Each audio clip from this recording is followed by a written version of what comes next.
Minnesota Fighting Vikings defensive tackle Shamar Stephen is a coach's favorite. Zimmer loves him, as well as Andre Patterson calls him the big fundamental. Yeah, so harkens back to Tim Duncan, right? So he's a perfectly fine, solid, not spectacular, but still very decent defensive tackle, right? He can play some nose, can play some 3-tech, can do all those things. But with a bunch of young up-and-coming players in the hopper at defensive tackle and a sizable salary, could Shamar be a cap casualty in 2020? That's kind of complicated, so let's talk about it today. So background on Shamar. If you don't know, the pride of UConn, 6'5", 309, turned 29 years young in February, former 2-star recruit from Glen Head, New York, committed to Randy Edsall and the Huskies. The first time the Randy Edsall was at UConn.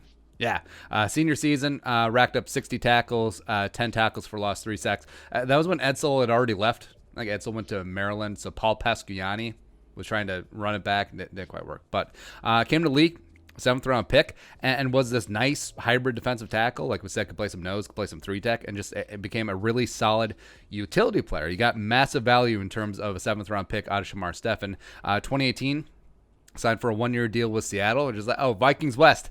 Yet again, stealing another one of our number 93s, just take it. Yeah, following the path of John Randall, following the path of Kevin Williams.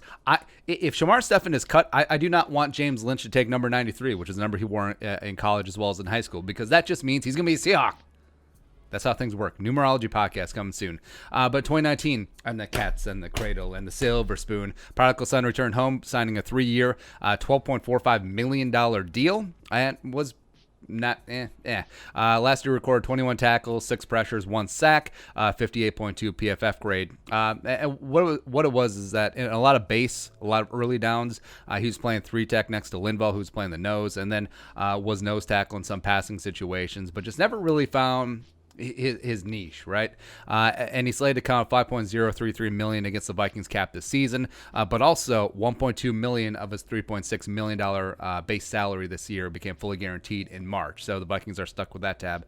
So his dead cap, with the prorated signing bonus for the next 2 years, is $3.77 million and change. So the Vikings don't actually gain a lot by cutting him. It was really smart the way that his agent structured this deal. But I think he could still be a pay cut candidate, or it could just be, you know, he's phased out by a bunch of other young talent that's going to be in the pipeline. Because I don't know if you can actually pencil him in for starter reps this year, because Pierce is in for Linval. So, and also I think Pierce is going to be used on third down quite a bit more than you think.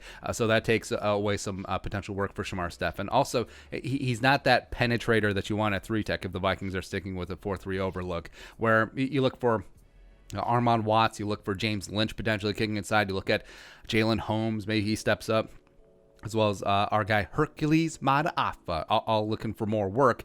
And if the Vikings do throw in some 3-4 looks, I do think Stephen will be fine as a 5-tech defensive end. I don't necessarily see him as a nose tackle in those fronts. But I don't know. He could just get squeezed out of a job here. It's obvious that Patterson will fight for him. But what does Stephen do that, say, Jaleel Johnson can't do for younger and cheaper, right? So there's a little bit of redundancy there. But like we said, the Vikings don't free up a ton of cap space by moving on from him, so they may just have him chill, be a solid veteran, be the de facto leader on that defensive line. And plus, he's just a solid guy who's been there, done that, knows a scheme that coaches tend to love. But I think that it may just be a roster number game, because there's too many good young defensive tackles that are certainly more intriguing and certainly have a higher ceiling than Shamar Stephen.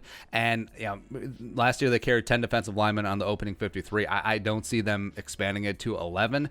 Plus, I don't think that they would get guys like Willikis or James Lynch or Hercules onto the practice squad if they tried. So it just may be, all right, we only free up like $1 million and change in cap space, but Shamar, we love you, but deuces, that'll spot. Or it could dominate and win his job back. I don't know. But your thoughts, Shamar Stephen, 2020, let us know in the comment section below. Subscribe for daily Vikings takes. You want to support the work, pull us on the Venmo, plus give us a follow on social media as well. But until next time, Skull, production value.